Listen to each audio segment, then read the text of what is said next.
I'm going to turn it over to Eric. Eric, why don't you go ahead and introduce yourself? Sure. Thanks, Andrew. How's it going, everybody? As you said, my name is Eric Lucrezia. Here I am in Paris, France. Just finished up an MBA fair with a bunch of top business schools from all over the world. And I'm originally from New York. Maybe you don't hear a French accent, that's why. But I've been here in Paris for about 14 years. I've been working in education for 20 plus years. I started my own company of admissions consulting, mostly with MBA applicants, but a lot of masters too, here in Europe, in the States, all over the world, about 4 years ago. And I guess Andrew, we met like what, a year ago? Just about. Yep. So thanks for having me on the show. Of course. Yeah. So there you have it, an international man of mystery traveling all over the world, helping people attain their MBA goals in every country. Yeah. So about a year ago, Eric and I had a conversation. He actually interviewed me on his podcast. Um, and I thought I would return the favor because, and I said this to Eric, we kind of have this nice puzzle piece dynamic. He's very, very much an expert in the admission side of things and what looks good overall on an application. And I kind of have this narrow focus on testing. So Eric, I thought we'd get right into it. Maybe you can give us a little rundown of the current MBA landscape, specifically what is sort of, if there is one, what is the ideal candidate to a top MBA program look like now, say maybe compared to 10 years ago? Sure. Well, if you want to think about what would affect those things, is some of the things that are quite obvious to all of us, like say climate change. So obviously sustainability is a big topic. Anything related to tech, ever since ChatGPT burst on the scene. I mean, we've all heard about AI and tech for years, but it's really become, I think, in the forefront of people's minds since that happened in, was it November 2022, I think, when ChatGPT first came out. And so it's just really accelerated things to pretty much any career field in the world you can think of. Tech is involved somehow, whether it's about digital marketing or keeping, data on potential customers, suppliers, and so forth. Yeah. So any kind of profiles that have particular strengths in tech or machine learning, AI, and so forth is going to be not only attractive to business schools, but also attractive to employers in the future. Somebody that has a handle on that as part of their profile. And same thing with sustainability. It's more than just a buzzword. We're seeing the real effects right now. In fact, Andrew, like last week when I was at an MBA fair in Milan, I was talking to some people that work in the ski industry. And they were telling me that by 2030, so we're talking 5, 6 years from now, they anticipate that only 1 out of 6 seasons will have enough snow to sustain a ski industry. So they're switching to like hiking. Wow. This is a very concrete, real example of the very real effects of climate change. Let's not forget the hurricanes that Florida and the southeast of the US have been smacked with, and a lot of places in the world. We actually here in Europe had the very first hurricane that cursed across the Atlantic and hit us. So it's a thing. So anyways, more than a buzzword, people that really have a handle on what does sustainability mean. And sustainability is not just taking care of the planet, it's taking care of people, it's paying a livable wage, it's, a lot of things. And so what does that mean for business leaders, right? When you think about it, if you do, a master's in management or an MBA, you are training to be a business leader. So that mindset is very important as they're looking to bring people into school. So those are, I think, two big things to look out for. Yeah. What makes an ideal candidate, I would say, is somebody that already has a handle of that. But more generally speaking, people that know who they are, they know what their values are, they understand their goals in a short and long term, and can articulate that in a precise and realistic enough way that it makes sense to the school. So when they, invite you into their program, they know that this is someone who knows what they want. We're someone that can offer X, Y, and Z. There's a match, and we're going to help that happen. Mm, fascinating. When we talk about a pivot, right, from skiing to hiking, that almost sounds like a business school case study a little bit, doesn't it? And not to poo-poo climate change or deny it or anything like that, but I feel in a way like your piece, what you were saying about sustainability certainly fits into kind of like, okay, the world changes and MBA programs and people adapt. But I'd love to sort of dive in a little more to the AI piece because I feel like that fundamentally changes not not to be hyperbolic, like everything, right? It changes the nature of business. It changes the nature of learning. So And admissions. I mean, it's such a big, elephant to eat here. I don't know what little piece we could make a dent in this morning, but um, maybe what sort of like human skills do you see people needing to lean into AI wise? That is to say, like, how do you show that your essay is unique and wasn't written by Chat GPT? Um, how do you show creative thinking and that you're not just, chasing the AI lemming over the cliff? What sort of interpersonal, and maybe I'm not asking this question well, but what sort of interpersonal skills do you think MBA programs are going to look for in a future where machines can do everything? Right. Okay. You touched on it just a moment ago. You said adapt, and I think adaptability is one of the most desirable skills. As a leader, you need to be able to understand the shifting sands. You need to be able to speak. No, I mean change is inevitable, and I think we live in a world where change is accelerating at an increasingly faster pace, especially in some of the areas I mentioned already. So to be able to adapt, to understand what has changed, right? To understand how we need to react to that change, or even better, predict and anticipate that change, and then lead in a way that gets your whole team behind you. That can be very difficult, particularly I think with the tech side of things, because as people have been, at a company longer, their ways of thinking, their ways of doing things, the technology they're familiar and comfortable with, it can be a stumbling block for learning new systems.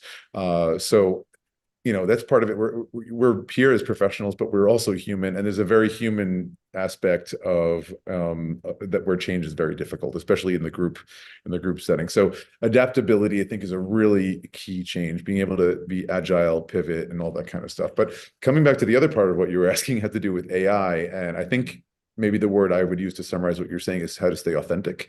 Is Mhm. that where you're going with it? Yeah. That Okay. I was sort of like dancing around and I'm thinking, what's the good word? That's probably the perfect word to use. Yeah. Yeah. I mean, authenticity is absolutely what every school I've talked to is looking for. I might have told you, Andrew, I belong to this association called AGAC. AGAC is the Association for International Graduate Admissions Consultants. We have a conference every year with, let's say, the top 30 or so business schools out there, MBA programs out there, and their admissions directors. And so we exchange a lot of ideas. And this is maybe the most repeated theme of authenticity, especially in the age of ChatGPT. So, I mean, it's funny because like when it first came out, when the software first, exploded on the scene, there was a lot of chatter. What does this mean for education? Like, are we, it brought up a lot of, I think, memories of in the 80s when the calculator first came out and people wanted to have that in schools and classrooms and teachers were going on strike. Like no one will understand math anymore. And it's like this very fear-based reaction. It's here, whether we like it or not. So we need to, not just live with it, but embrace it and figure out how to use it to enhance learning. So you're going to see more and more AI in the classroom. In the sense, I think that it's a great research tool, but it never, at least today, is going to be able to express creativity and self-reflection and that authenticity piece. So, a lot of schools are currently using AI detection software to see if the applicant is using that, not only in the essays, but also coming from the letters of reference. Like, first of all, let's just set the stage. These admissions professionals, even before AI came out on the scene, they are really good at their job. They're really good at detecting BS essays, BS letters of recommendation, when it looks like it's been written by someone else, feeling the voice that it's written in and so forth. Since this has come out, they have additional tools that can detect this software. One of the challenges we're facing actually is false positives, where you actually have written the essay, and for whatever reason, it's coming up as a false positive. So this is something that we're aware of. And, just because it's detected it as a positive doesn't mean you're automatically going to be rejected. It means that they're going to scrutinize it further. They may discuss this with you. I don't know what they're going to do, but I think the way to go about it, if you would like to use AI as part of your application process, is absolutely on the research side. It helps you identify some schools that you may not have thought of that actually may have real strength or expertise in your future career field. Perhaps in countries you haven't thought of and so forth. So it's great on the research piece. In terms of writing, I think it can be an idea generator.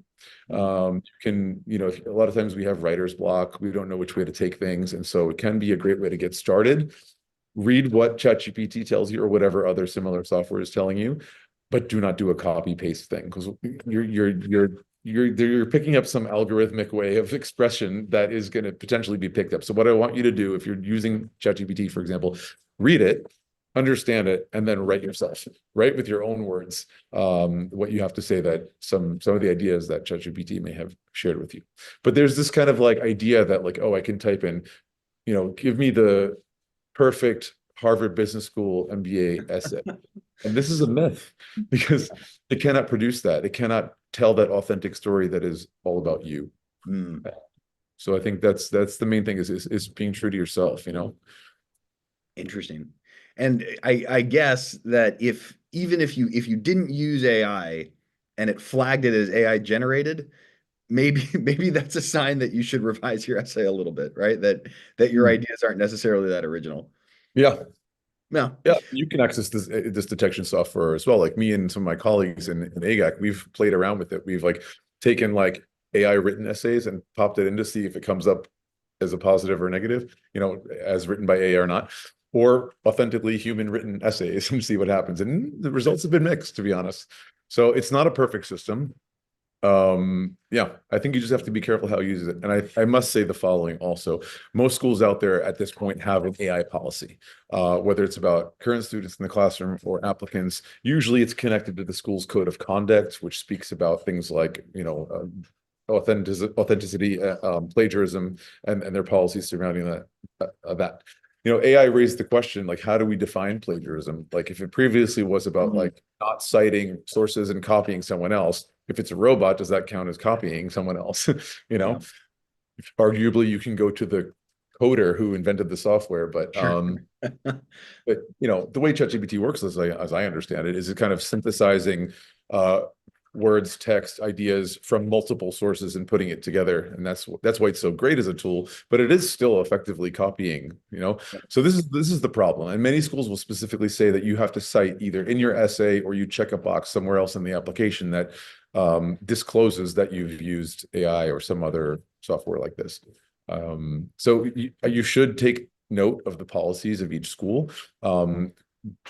Being found to have broken the policy could automatically eliminate you from the running. And who knows, potentially, even if you've been admitted and started the program and somehow they can prove that you use this as a means to get in, who knows if there's some kind of policy that you could be kicked out. I don't know. But follow the rules. Yeah. That's a very, very good practical advice of following the rules and I guess, extra care around these AI and plagiarism issues. Because that's a big one. Yeah, Great. Well, that's very helpful. Maybe we can dive a little more into kind of the practical side of things and putting together a competitive application.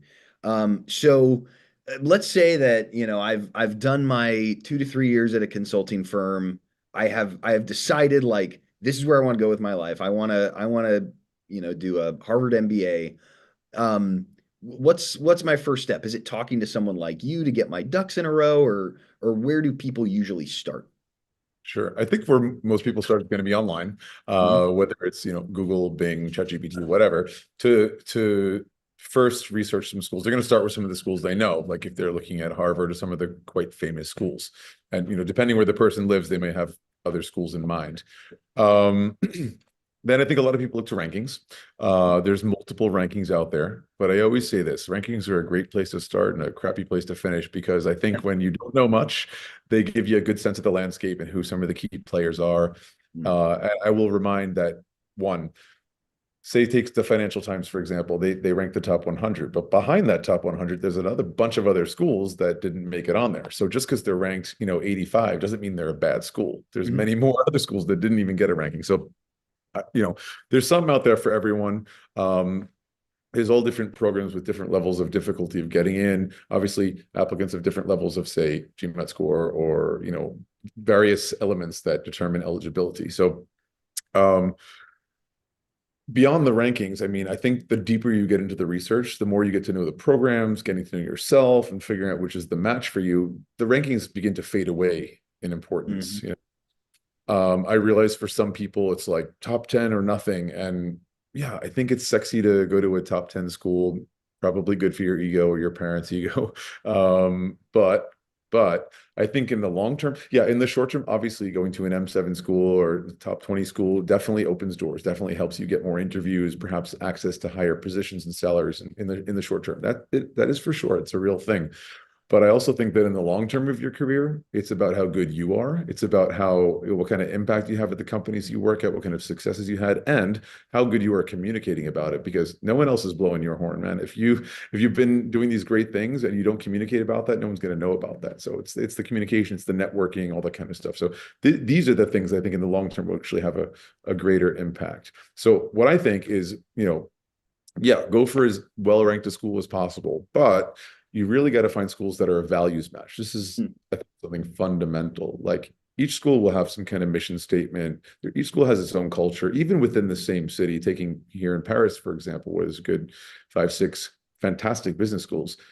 Each of them are very different from each other culturally. And you got to find your tribe, right? You got to find where you feel welcome, safe, comfortable. You'll be happier, you'll be successful. If you're somewhere that just doesn't match up with what you're looking for in life, like you're going to be struggling on a daily basis to just to fit in and just to make it happen. Um, but yeah, and each school will also have a different set of expertise. Like again, here in Paris, these five, six schools, like maybe one is just better at consulting, one is better for a career in finance, and so on. So you gotta find that match for you. There's also teaching style. What in which way did they deliver the information? Because in most cases, the nuts and bolts of an MBA are pretty similar wherever you go, but it's the way it's delivered. Are they using more case method? Are they using, group projects? Is it more like lectures and exams? Like how do they do it? And then there's their network and the partnerships they have with various companies. So depending on what you're looking for, these are many of the things that will come into play. That's not even talking about like the class profile. Like do you like a small batch? Do you want a huge cohort? Is the percentage of female an important factor, you percentage international, and so on. So a lot to think about, which is why I think, having a lot of time to reflect. When I work with my clients, I call this researching and soul searching, and it's a journey of. I start off with this storytelling interview, right, where I ask the same 30 questions to all my clients. Usually takes a couple of sessions to get through it because it's a lot.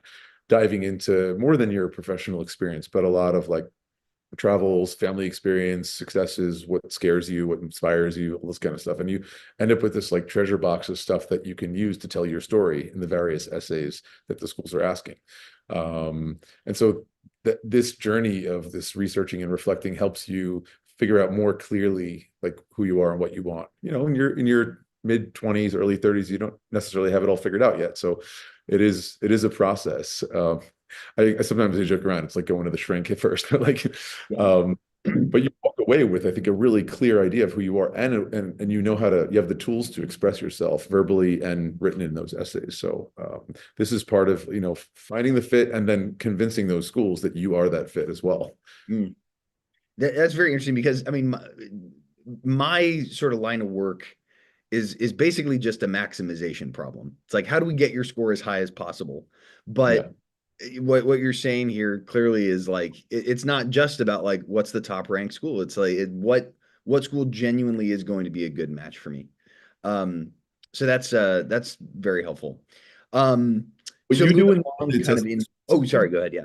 Oh, sorry. I was going to say it's like I kind of divide it into two pieces. There's like eligibility and admissibility. And that Mhm. eligibility piece is like a lot of what you do, right? Maximization of getting the highest score, or GRE or GMAT. Other things that play into eligibility, your previous academics and work experience. And Mhm. then the admissibility is more qualitative stuff, like certainly your essays, but also letters of reference. And then assuming you're shortlisted for interview, that's one too. And some schools also have video essays. But Mm. sorry, please take it away. Oh, no, no, no. I was gonna kind of go further into the admissions process. So I know that I just know tangentially because people tell me about it down the road after they've taken the GRE or as they're doing it. Interview prep. What are your sort of go-to tips for someone who's preparing for interviews? Maybe someone who has slight social anxiety around interviews? What are your best practices there? I mean, the good thing I think for pretty much every piece of the admissions puzzle is something you can train for. The only thing you can't change is your previous academics. But you can work on, polish, train, and prepare for pretty much everything else. And that the interview is not an exception. I think it's just about practicing, because if you're, more introvert or socially anxious or just get nervous, by practicing and preparing, you're just going to be at ease because you have all the tools laid out before you. A lot of people freak out, like they're like, oh, I don't know what they're going to ask. And they try to figure it out. They're on all these, blogs, Reddit and GMAT Club and so on, trying to crack the code. And I don't think you need to do that. I mean, if you've done your research about the school, you know what the school is about. And then I think you already know pretty much everything they want to get to, right? You just need to think about, what business school is about, right? It's about leadership. It's about having impact. It's emotional intelligence. It's about growth. So think about your career and your life, and you can think about some of the areas where you've had impact, some of the areas where you've led a team, some of the areas where you've had examples of teamwork, where you've led a project and it succeeded, when you led a project and it failed, and what you learned from it. So thinking about all these things, and you kind of have a couple of bullet points in some of those areas of like impact, leadership, and so on, where you have them at your disposal. You already know the stories. And so when they ask that question, and it could be a straightforward, direct question, or it could be a little bit, meandery, but it implies what they want to know. And then you're like, they're asking about leadership. They're asking about diversity and inclusion, and you just kind of have it at your fingertips, ready to go. And, these stories, don't rehearse it to the point where it sounds canned. It is about human connection, right? I always say we're professionals, but we're also human, right? So we're here about connection. Same reason why you have on your CV or resume your personal interest, because we connect on shared experiences. So if you really are into, I don't know, hiking or scuba diving or whatever, and the person who's reading your CV is like, oh, me too. Where did you dive last? And like you have that shared bond. So. Excellent. How about scholarships? I know that, at least again, kind of bringing my side into it, a big reason that people are so focused on the tests is that qualifies you for certain levels of scholarships.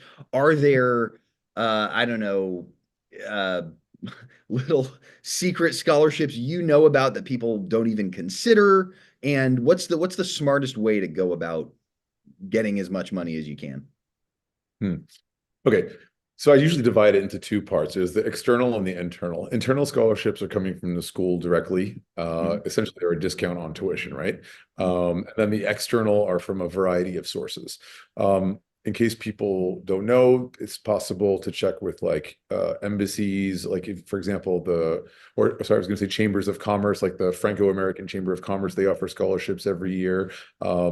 These kind of places. There's all sorts of little niche areas that people sometimes find money. It's kind of hard to describe because they could be a whole variety of things. In terms of coming from companies, like a sponsorship for a full-time MBA is quite rare these days, except for Japan, because they have their own cultural way of doing things. But full-time MBAs usually don't get sponsorships, although there can be exceptions. I'm working with a client right now who's getting full scholarship from her company, including cost of living, which is wow, in New York. That's amazing. Yeah. But talking about the internal scholarships, I'll subdivide those into other areas. So one, excellence, right? So it's excellence or merit-based scholarships, let's say. These are the most common because obviously, well, think about it from the perspective of the school. They want the best and brightest people in the program. So the scholarship is essentially a tool to attract top talent. The way they assess that is, for better or for worse, most often by GMAT score or GRE score. Now, the question about waivers comes up. What if I have a waiver? Well, they'll probably have to evaluate based on previous academics, or perhaps like you started at a company, or you've had some great career progression in a short time, like great leadership experiences. So these could be potential ways to assess that. But yeah, without a GMAT score, it can make it a little bit more challenging to assess that excellence. Then the next most common category I would say is diversity scholarships. Right. Decades of research have shown that diversity in teams and companies increases profits and reduces risk loss. So, there's more varieties of brains thinking about things, and it just brings more to the table. And so, following suit, most business schools also are very interested in diversity, not only to have that diverse mind, being fed into companies, but also to create a more interesting experience for their students during the program. And, if you need any proof why they're interested in, or if they're interested in diversity, the scholarships, I think, are exactly that. And diversity means a lot of different things depending where you go. But let's just say it's a composite of a lot of different ideas. It's like, race, religion, national origin, gender, sexuality, perhaps ability in some cases, political leaning, professional background, so sectorial or industry, or functional diversity. There's a whole variety of things that could be considered for diversity. So, like you and me, we're just like white dudes that we might just think, oh, we're not eligible for anything. But in this context, there's more to us than just skin color, potentially. And so that's, I think, something worth reflecting upon and speaking with somebody who can guide you into finding your diversity, and expressing that such. That's a great point. So let's talk about the GRE GMAT. And I've sort of saved this like towards the end because people who follow this channel and follow me, like that's all I talk about is the GRE GMAT. I wanted to kind of start with the non test side of admissions, but these tests still very much are a part of the process. Maybe you can let us know. Well, let's start with the GRE GMAT fork, if there is one. Let me start with this question. Do schools, you can answer this once and for all, do schools have a preference between these two tests? Do they see the GMAT versus the GRE and say that they're more impressed, or is it truly they accept both? Yeah, they definitely do. I mean, I've talked to loads and loads of business schools. I've been in this industry for 10 plus years. I haven't met one school that does not accept both the GMAT and the GRE. So what the fork? Go for both of them. Like, There you go. Yeah, it's the, funny. People, because I have a lot of students who start with the GMAT, just get so traumatized and then switch over to the GRE. And I think in their minds, they're worried that there's this sort of like secret policy that no one says out loud that they actually prefer the GMAT. But I feel like that would be counterproductive to everybody if schools just had this sort of like secret preference for the GMAT that they didn't actually reveal. I don't think so. I think that, to be fair, I think schools think in terms of GMAT because this is the test that is designed for business school, and it was probably at some point the only test that was accepted. But as long as I've been around, they've accepted both. So to be clear, the GMAT, for those who don't know, is an aptitude test designed for management school, whereas the GRE is more general grad school, right? And at some point, a very long time ago, most schools got on board with the idea that, okay, we'll accept the GRE as well. These days, I mean, I mentioned this AGAT conference that I was at in May, that I'm organizing again next year at Berkeley, and pretty much all the schools are on the same page. It's like the data is saying that they're getting roughly 50-50 applications for GRE, which is huge. I didn't realize it was that much, but that's the data I'm hearing. And it's also worth mentioning that more and more schools are starting to accept the executive assessment. Mhm. So it gets more complex because it's no longer just the two tests. You have a third potential test. You also have the GMAT waiver situation. And then you have the fact that both GRE and GMAT, as well as the TOEFL, last fall have changed to a new version of themselves. So the tests have evolved. Now, we still have to talk about both versions because both tests, GMAT and GRE, are valid. Your scores are valid for 5 years. So there are people the next couple of years for now going to be using their old score. The way to differentiate that is from the scale difference on the GMAT, that is to say. Now, since they both change, I'll mention that both of them have reduced in time, and the GMAT in particular has also removed the writing section. Mhm. Now, in reaction to that, a couple of schools have said, well, now you have to do a business writing assessment.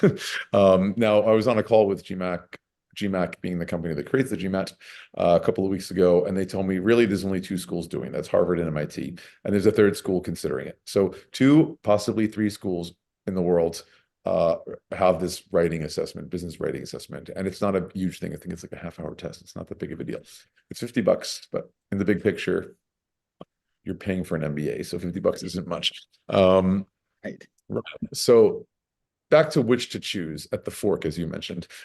So I think I always tell people, look, if you have the time, do a simulation of both the GMAT and GRE, right?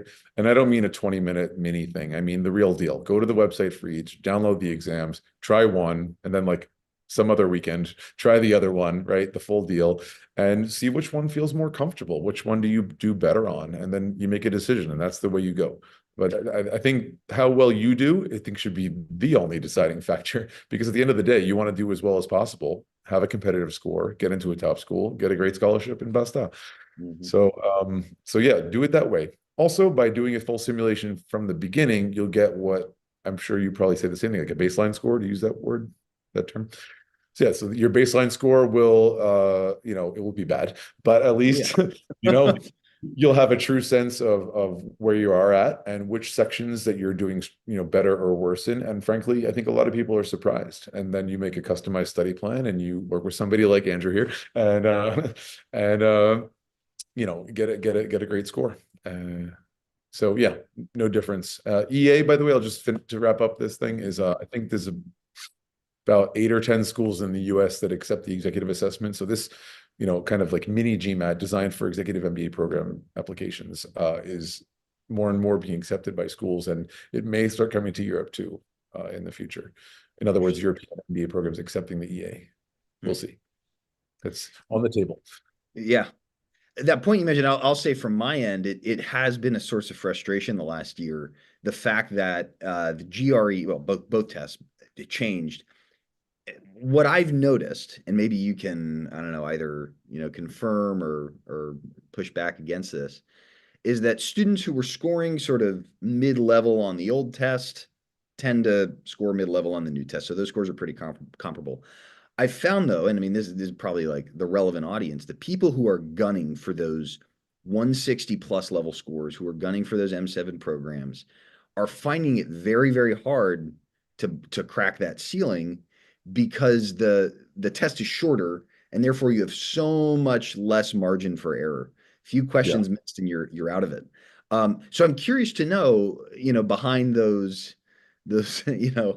ivory walls or whatever inside the admissions committees, like how are they handicapping, like scores on the new test versus the old test? Because I know that ETS and GMAC as well is kind of saying with a straight face, well, I think GMAC actually did, kind of balance it out, but ETS is basically saying this is the same test and the same score, but that's clearly not true. So, like, how are admissions committees dealing with that? I think, with or without this change, each year, as well as each admissions round, they're looking to admit the best people in that round. So Hmm. there's a sort of relative comparison with each other. So naturally, there's going to see a certain trend. The game changer here, it makes it a bit of a challenge, is people who are submitting an old score at the same time people are submitting a new score. Yep. Not too much you can do there, but of course, the admissions professionals are very aware of this, and they see the trends, and so they're saying they probably have data saying, like, okay, these are the applicants who've applied with the old score, and this is the average score. These are the applicants with the new test, and this is that score. So I think you can just tell people to take reassurance in the fact that they know what they're doing, Mhm. and there'll probably be some. What's the word, slack given Sure. for a new test score because they'll know that it's a new test score. They'll see the date. They're not like obliviously doing this. Uh-huh. They are very, they're high level professionals and they're really very interested in bringing in the best people in the class. So don't feel you're going to be at a handicap because you've taken the new test. I really don't think that's the case. That's good to hear because I do have a lot of students, and I feel like this last year has been kind of the unlucky guinea pigs of sort. And now the Mm. dust maybe will settle. They have more data, so it's a better comparison. But we'll see. Um, the other point about GRE and GMAT I was going to ask about was I, I don't know, like what direction are admissions tests heading in? I can probably guess that compared to 10 years ago, they're not seen as important because I've been in this space for about 10 years and I know that there's been sort of a move away from standardized tests. Um, do you see them going away in 5 to 10 years? Do you see them drastically changing? Right. Um, look, looking at the long game, I'm sure I'm preaching to the choir here. Like the standardized testing has been under the microscope for decades for a whole variety of reasons, like the efficacy of it, the fairness of it, and I think these companies have done their best to try to, adapt. Talked about adaptability to these pressures, right? These social or academic pressures, let's say. Um, we have a COVID situation that accelerated the idea of waivers or just eliminating testing, and a bunch of schools did. Mm. Similarly, rankings like you have the sounds have shifted with that as well quite a bit. But anyway, sticking to testing, schools made it optional sometimes. Schools, accepted other tests. And then anyway, what we've been seeing, especially like in the Ivy Leagues, we're talking about, say, undergrad, those schools that took away the SATs for getting in for university level stuff, almost all of them have brought it back.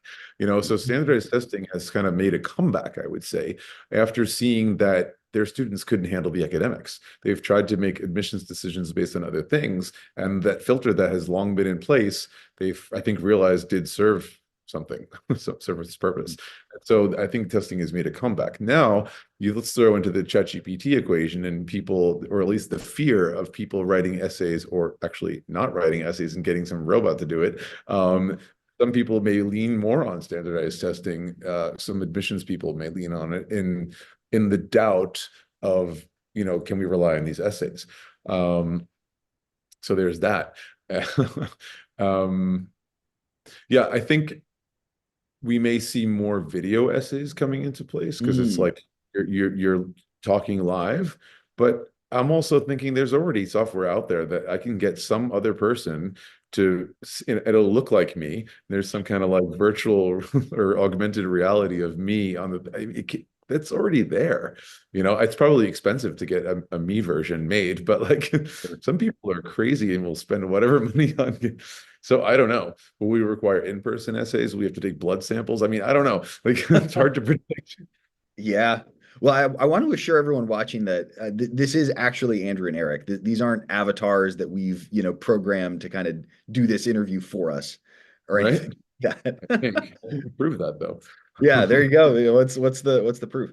And that's an interesting point about standardized testing. I always like to say I use I think it's a Winston Churchill quote, and he was talking about democracy, but he said, democracy is the worst form of government aside from everything that we've ever tried.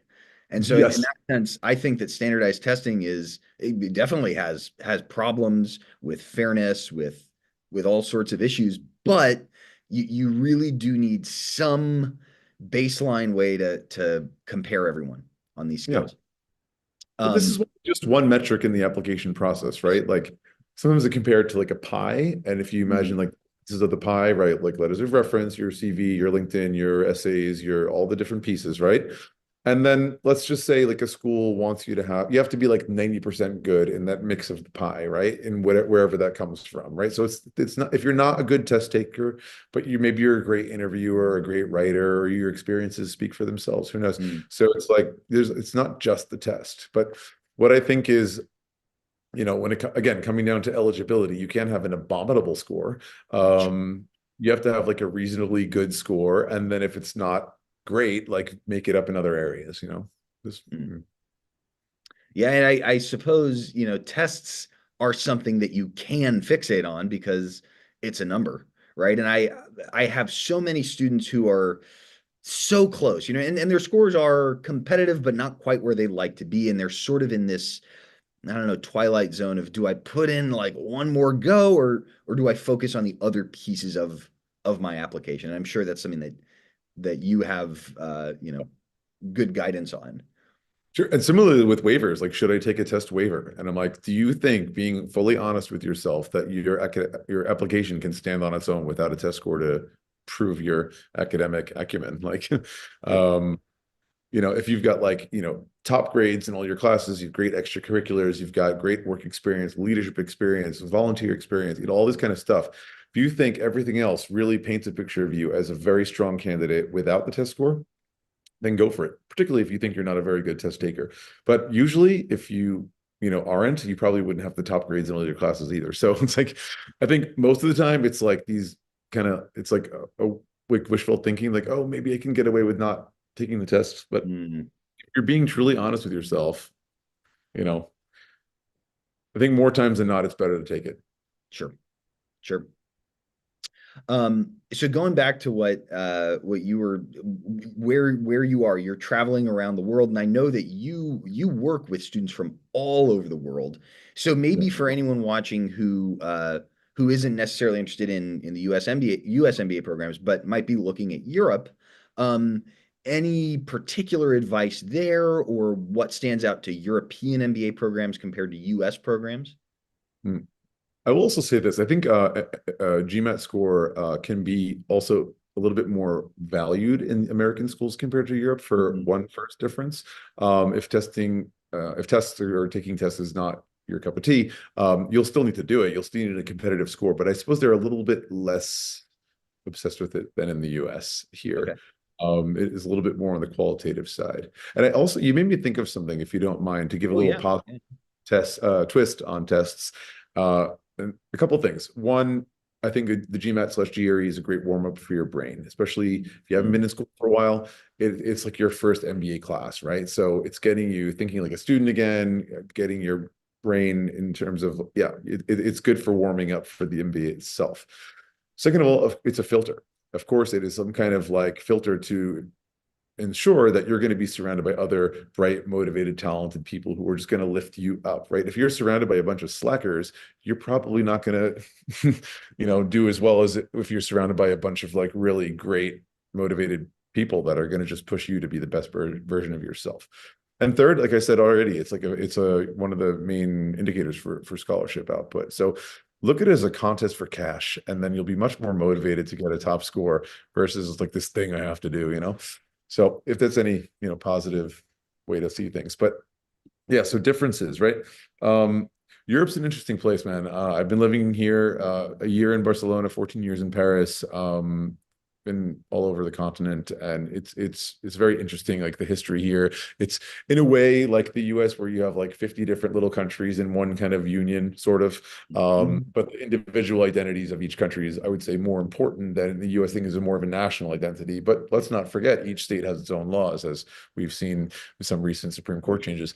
Um, um, so you have that mobility within Europe. Once you have, let's say, the Schengen visa for whatever school you might be studying here, you can easily go to any of the other countries here, and go on job interviews and so on. It makes things, easier in that sense.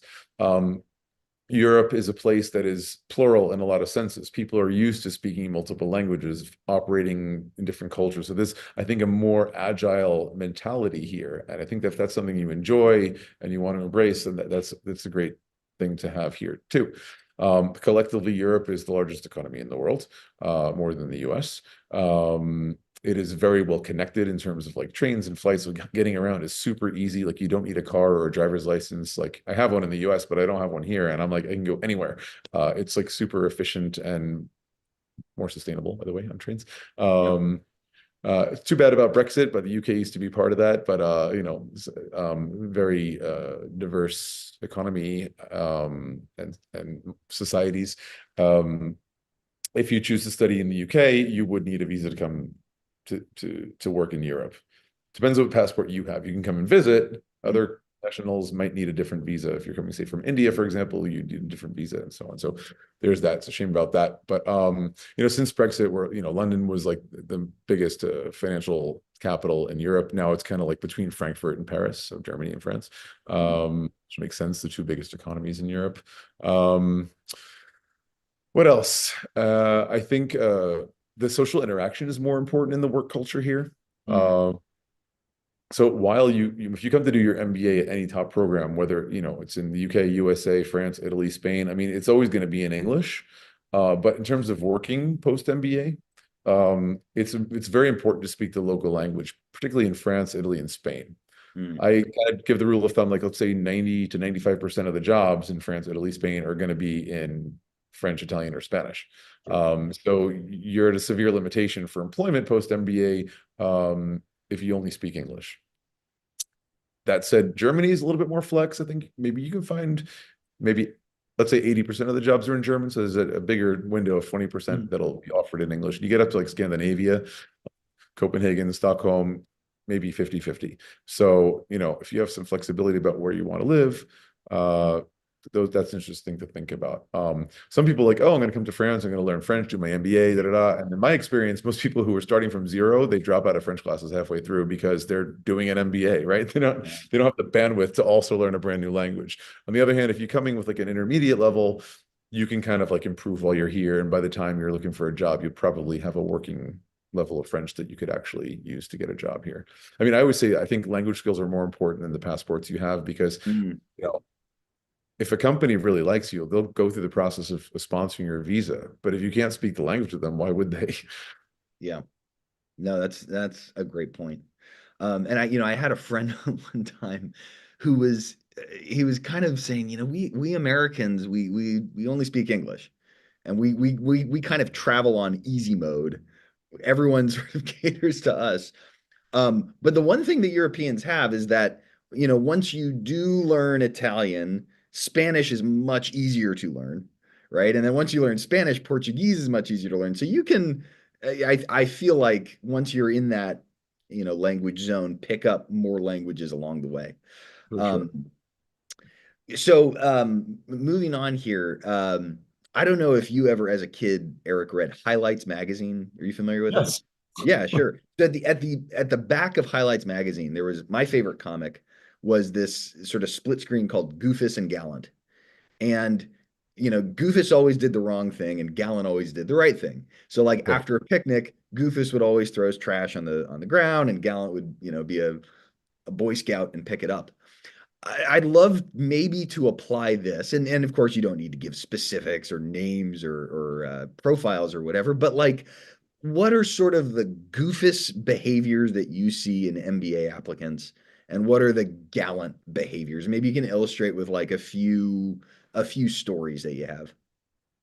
Yeah, I mean, there's the classic blunder of like you just submit your application to Harvard and you've just clicked, submit, it's officially in, and then you're like looking at it, you're like, I'm excited to apply to Stanford because, oops, you've copy and pasted your essay and didn't change the name of the school. Well, okay, it's funny. This happens surprisingly more often than you would think. These like super bright people who are like super professional, attention to detail, and in the nervousness and busyness of all of this, you've put the wrong name of the school. Now, I think the worst part of such a mistake would be actually just doing the copy paste job without adapting the information that you put in it. What I mean by that is like when you go through this process, as I've said, you've done tons of research, you understand the culture, the values, the different special offerings, names of professors, classes, and so on, that you would customize your approach to different schools if they're asking a very similar essay question. Of course, not all the essay questions are the same. Some schools have just this open, like Harvard famously for like 25 years had this open-ended question to write whatever. And actually this year, for the first time in I think 25 years, have actually put 3 specific essay questions. But anyway, my point was they're not asking necessarily the same thing. Sometimes you could sort of categorize the essays. Okay, this is like your leadership essay, this is your goals essay, this is your impact essay, and so on. So if you're in that mindset, it's like, okay, this is my impact essay, I've already written one for Columbia, I can just like send it to INSEAD. But then you forget to change the name. It's almost like the name itself is more forgivable than not adapting what you say Mm. about it, be customized to the school. So there's that. That's like a classic blunder. I think people are often nervous about GMAT like or GRE like taking it again, and they're like afraid to say to the school that they've done it more than once. And Mm. I want to just confirm what probably you've told them, Andrew, is that like no, they're very happy to see that you've made progress, that you're willing to work hard and invest the time into achieving a goal and making a difference, right? So that's a sign of character, right? Don't be ashamed or worried about if you're taking it like 2, 3 times. After like 4 times, it tends to plateau unless you're drastically changing your approach to preparation, right? Maybe working with you.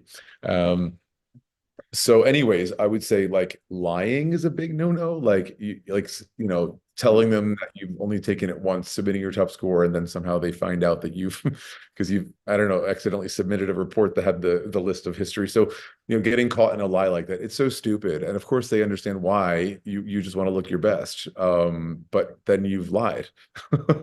So I think being truthful is of course the best thing too. Here's another blunder, fake references, right? So you've gotten a real reference, right? You've got the person in mind, and the guy's like, "Oh, I'm really busy. It's like due tomorrow. You just write it, and I'll put my name on it." Like this is a big mistake too, right? Like I said, they have really good BS detectors. They can kind of tell if it's like somehow written in the same style or voice as your essays.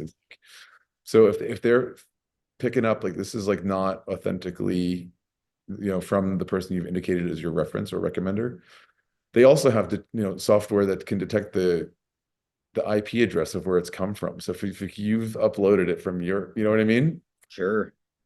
Don't mess around, man. Like, yeah, like That's just don't try to game the system, follow the rules, you know, have a backup reference if the person who said they're going to do it is waiting till like 2 days before, you know what I mean? Like that kind of thing. Yeah. And I'll just add on to that. Don't cheat on the GRE and GMAT. Uh, Yeah, because that's, also. man, that's just the stupidest way to game over your your application is to get caught. Well, I should say not to get caught, but to cheat. So don't cheat. Yeah. I don't Um, even know how you would cheat on this. Don't they have like retina scans when you show up? Like, Well, now with COVID, they allowed at-home testing. The GRE allowed at-home testing, and there was, I think it was it was either India or Ghana. I can't remember. There was a big scandal. They found a lot of people were cheating, and they noticed, like overall scores went up significantly for at-home testers. Now that may be because people are more comfortable, but like it's probably because there's some cheating going on. don't you have a camera on you, like two cameras on you? Like, how do they do it? Well, you do, but and so the way it technically is supposed to work is that you have this camera watching you the whole time, but you could have a friend behind the computer and you like, I don't know, copy down the question for them, show it to them. Um, so in the moment, the proctor is usually it's not the same proctors that they have at the testing center. So these aren't like the people at Prometric who are literally professional proctors. These are Right. people in like a call center who sometimes don't even know what test they're proctoring. Oh gosh. So I guess the way you could get caught is if your score, and I don't know the ins and outs of this, but I think if your score is close to perfect or near perfect, they might do some sort of like audit and look back over the footage. And then they might see your eyes moving in a certain way. But yeah, I mean, honesty is always the best policy, I guess, is the upshot of what we're both saying here. Yeah. Yeah. The other thing I've seen, I won't mention which country, but there are some cultures where they have very strong abilities in memory and Mm, memorizing all the questions and answers and somehow taking the exam. And then you realize when you meet them at the interview that they're not strong enough in English to actually have taken the test. ugh. That's interesting. So you may have like gamed the system for step one, but you're not getting past step two. So it's like, again, I think like not only are language skills important, but I think they're very beautiful and enriching. And I think if you're whatever, if it's about English just for doing the program, like work on your English first. Take the time to improve. Work with a coach. Take a class. There's loads of apps. There's great AI software now that actually feels like a human conversation, which I think you really do need to speak, not just like doing flashcards. Like I love Duolingo, but it's just a start, right? Like you really need to have a conversation. And if it's about the local language for employment post MBA, like that too, take the time to do that. I mean, you will definitely impress admissions if you can speak more than one language, Hmm, yeah. very nice. Well, so Eric, where can people find you on online on social media? And we'll put this in the comments of the YouTube so that people can find it afterward. Sure. Well, great place is my website. So it's www.candidate.coach. There's no com, .coach. And happy to connect on LinkedIn. It's my name, Eric Lucrezia. It's probably hard to spell, but you'll add it on the thing at the end, I guess. And yeah, another great resource is where you and I met a year ago on MBA Waves, which is another weekly show. So there's another one there. But And yeah. fantastic. Well, I'm keeping an eye here on the live chat. I'm not seeing any questions, but if you do have any questions, you're welcome to send them either to me or to Eric. Again, we'll put all the information there in the comments. And Eric, thank you so much for your insight and your expertise. And I'll talk to you soon. All right. Thanks very much, Andrew. Thanks everyone for listening. Bye bye.